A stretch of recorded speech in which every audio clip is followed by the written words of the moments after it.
Chinese lantern. Wala siyang power guys eh. Ito naman ganun din. Tapos wala yung kanyang power cord, pero linagyan ko ng temporary ng power cord, ayaw rin umilaw. So baklasin natin, tingnan natin kung bakit ayaw gumana. Yan, ito dalawa yan guys, sa customer ko. Try natin kung paano natin napagaganahin. Sayang to eh, maganda to. Ayan, so ito unahin natin guys. Dito palibasa may kumislap dito kanina, tsaka may dugtong to. Baka ito lang ang problema, para mas mabilis. Tapos sapaltan na rin natin ang cord. Ayan, kasi puro dugtong na. Ayan o, sapaltan na natin.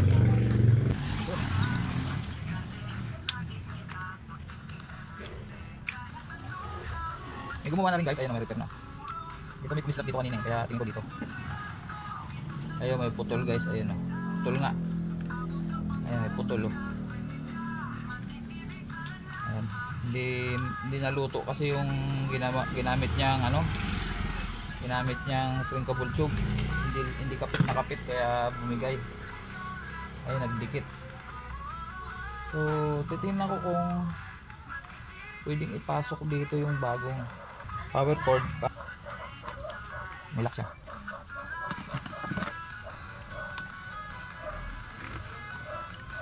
Yun.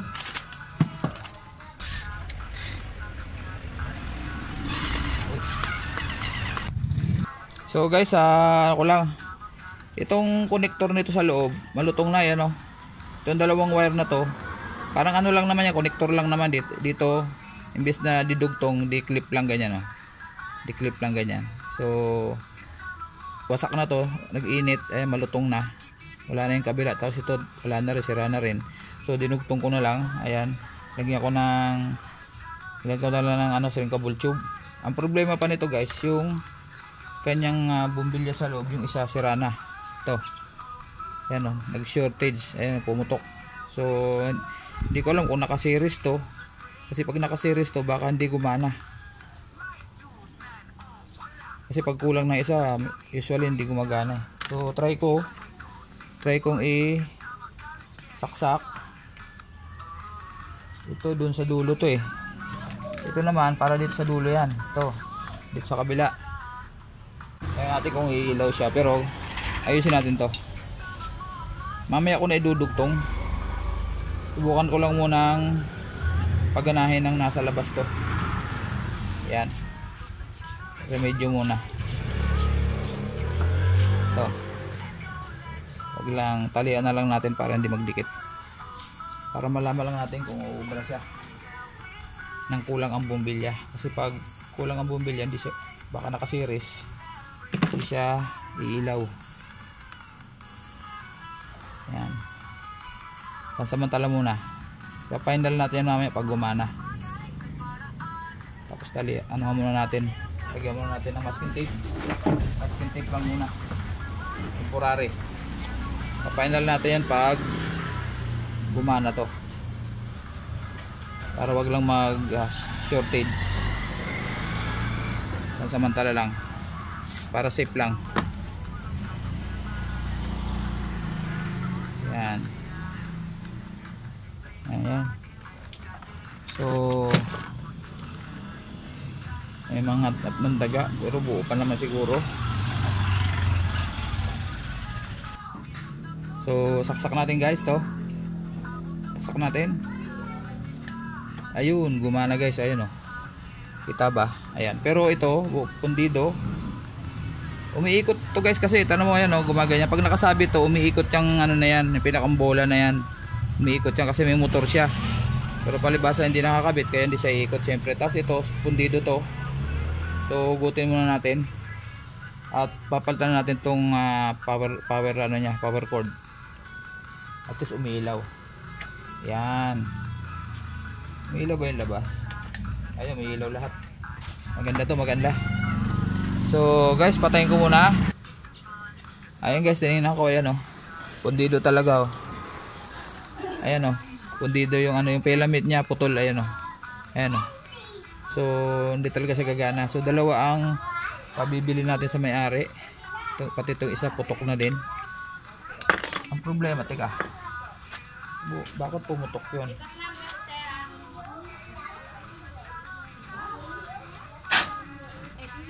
Ano kaya nangyari dito? Ba't pumutok? Subukan natin itong ilagay sa kabila kung iilaw to.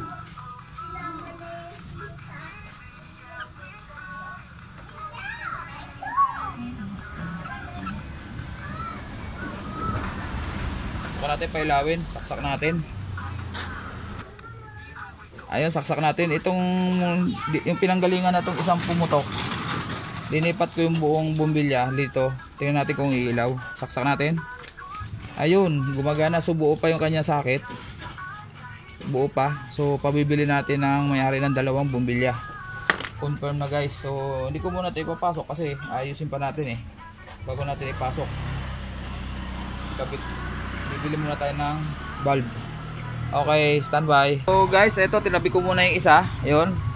Ang problema nun is dalawang bumbilya lang. At mamaya ko na tatapusin yan pag nakabili na yung may-ari. Kasi sasara natin eh. Kakatayin ko sana dito pasamantala kasi ang kulang dito dalawang bumbilya. Yung binuksan ko to para kung buo sana yung bumbilya nito dahil ito walang power lahat. Lalagay ko sana rin para mapagamit na yung isa kaso lima yung sira. Hindi rin obra. Okay.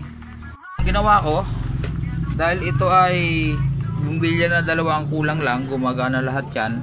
Tapos ang nakalagay niya dito ay ito. So mahina ang ilaw niya. So linipat ko naman yung isa yung sa kabila. Hindi ito. Maganda yung ilaw niya. Ayan o. Mas malakas. So yun na lang gagawin. Ilalagay ko rito. Para kung sakali. Ito kung sakaling sira talaga yung loob niya. Hindi at least. Mas malakas tong nakakabit to. Mas malakas siya. Pero alam ko to gumagana dapat to eh. Umiikot din to eh. Kaso sira na. Ayan o. Alam ko to umiikot to eh. Sira na rin siguro yung motor. Ito ayaw din. Ayaw rin gumana tong ano. Tsaka mahina pa. So hindi ko nang gagalawin yan. As is na yan. So ayun guys. Nakita ko na problema ito. Bakit walang power. So binuksan ko to. Nakita ko yung wire na isa. Yung line 1 to. Natanggal sa hinang dito. Dito nakahinang yan eh. Ayun. May pattern naman tayo. Sinundan ko yung ano. Binuksan ko yung isa. Nakahinang dito. Kasi dalawa kasi yung terminal niya. Ito dito, isa dito. Saka isa dito. So kahit alin dyan pwede kasi magkasama naman yan. Pero ito walang hinang. Walang bakas ng hinang. So dito ko ikakabit yan. Yan dito. Ito. Matanggal siguro na hila. Yan. So dyan ko ilalagay yan. Okay. So hinangin ko lang yung guys. Check yun. Yan na problema. Kasi sinundan ko yung isa. Yung buo. Dito nakahinang tong isang ano. Itong kulay pula na to. Kung line 1 line to yan eh. So guys, ayan, nahinang ko na. Ayun. At kahit hindi pa wala pang bumbilya, pwede natin testingin yan eh. Kabitan ko lang muna ng pansamantala ng ano to, power cord para tingnan natin kung okay. So yun guys, temporary. Dinagyan ko muna ng power cord. Testingin natin kung gagana. Saksak natin. Ayun, umilaw guys. Ayun o. Ayun, umilaw. Tapos gumagana yung motor niya. Ayan o. Okay, successful tayo dyan. Pero wala pa rin ilaw. Hintayin natin. Kaso lang wala na siyang dito. Ay, meron pa rin pero mahina yung ilaw. Tsaka pwede na yan. Ikabit pa natin to para maganda rin. So ayan, gumagana na siya lahat. Okay naman lahat ng ilaw. Ayan, pati rotator niya gumagana. Okay, standby. So guys, tambay muna tayo. Binigay ko na sa may-ari yung ano, mga bumbilya. At pupunta raw sa bukas sa Wilcon o kaya sa hardware. Sabi ko sa kanya doon lang mabibili yan. So religpit muna natin to. Standby muna, pero bubuuhin ko na siguro yung to, kakabit ko na siguro yung mga power cord. Ipipix ko na, hihinang ko na yan. Yung meron pa isa.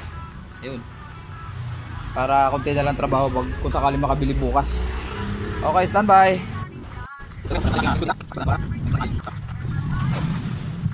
Ayan guys, pagkatapos hihinangin natin yan siyempre. Tapos babalik natin yung sinkable tube. Okay guys, after one day nagdesisyon ang may-ari na buuhin ko na to. Hindi na siya nakakuha kasi ng bumbilya guys. To, walang makuha ang ganitong klase. So size 14 to na bumbilya, pang lampshade. So walang makuha, galing na sa mga depo walang ganitong klase. Ayan, so malakas naman ang ilaw. Nakita niya naman nung dumaan siya dito. So okay na raw, kahit na hindi na raw paganahin nasa loob. Total ganda naman yung ilaw sa labas. So guys, bubuhin ko na para magamit na mamayang gabi daw. Tapos ito, mga ano na to, didikit ko na lang to na glue stick. Didikit ko na lang yan para hindi naman na lumalaylay. Kumalas na, nakadikit din naman to dati. Ayan, may mga ano pa ng glue stick. So ibabalik ko na lang siya para medyo kompleto. Okay. So guys, ito na lang ilalagay natin dito, isang piraso. Sayang naman to. Tapa na ma-experience naman niya yung ilaw na malakas. Yun. Tapos ito yung malakas, ito yung buo. Ito ilalagay natin dito para naman mas maliwanag. Yun. Tapos lagyan na. Yun. Okay, basta saksak muna natin, testingin natin kung ano ang mangyayari. Ito, ayun, may ilaw. Ayun, merong ilaw sa loob. Ayun, saka ito linagay ko kasi ito dun sa kabila eh. Ito sira to eh, pinagpalit ko na lang para meron din dito. So okay na, ubutin natin. Ayan, so nakaisa na tayo. Sabit natin muna para makita nyo guys. Pakita ko lang sa inyo. Masabit ko lang dun muna para makita nyo. Ayan guys, ayos na. Nayari na ni Matsuki, natsambahan natin.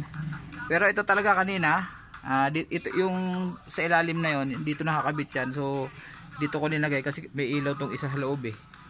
Ayan guys, oh. Teka, dito tayo sa kabila. So ito meron din naman to, kaso lang mahina guys. Tignan niyo, ayun oh. Ayun. Yan, nagbi-blink lang, mahina yung LED niya. So tsaka walang ilaw sa loob to. Guys, sabi ko sa inyo kanina, kausap ko yung may-ari, wala siyang mahanap ng bulb dun sa loob, yung para dun sa loob 3 pirasong 40 watts. So okay na raw sa kanya yan. Pinakita ko sa kanya sa video, dinala ko sa sinend ko sa Messenger. Okay na raw kahit na wala raw ilaw sa loob. Kasi ito guys, sa totoo lang, malakas naman to sa malakas to paggabi, sa panggabi. Ayun guys, ayan oh. Amazing, di ba? Ang cute. Sayang kung may ilaw sana ilalim oh. Wala eh. LED kasi. Wala naman tayong maipapalit na LED niyan. Ayan. Matutuwa si kliyente niyan. Gumagala. Tsaka napagana ko yung rotator ng isa. Yung isa kasi may naputol na hinang doon sa loob ng sa motor ng rotator. Ito naman walang problema dito. So ito yung kinumpleto ko. Kumpleto pero kulang ng bumbilya. Okay. Chinese lantern. Ganda yan sa gabi. Lalagay nyo to dun sa may sa kanyang tiris. Yan.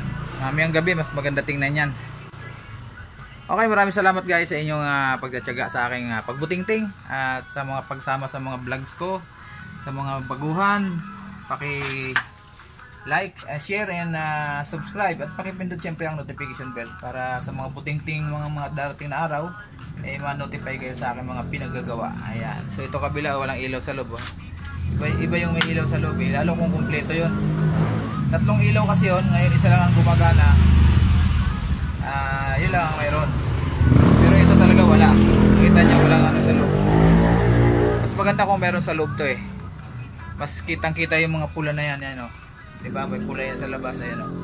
So ang magbibigay ng kulay niya yung bumbilya sa loob. So ito sa gabi, ang makikita nyo ito lang. Yung dito lang sa ganyan. Ito hindi nyo masyadong mapapansin yan kasi walang ilaw sa loob. Yan ang purpose ng ilaw eh. Yan, di ba? Buhay na buhay yung So siguro pag naisipan niya pag nakapunta sa Maynila, kasi walang makuha din sa Naik. Pumunta na sa mga depo, wala. Siguro sa Maynila meron yan. Tsak yun meron. Okay guys, maraming salamat. Salamat sa inyong panonood sa aking butingting everything. Bye bye.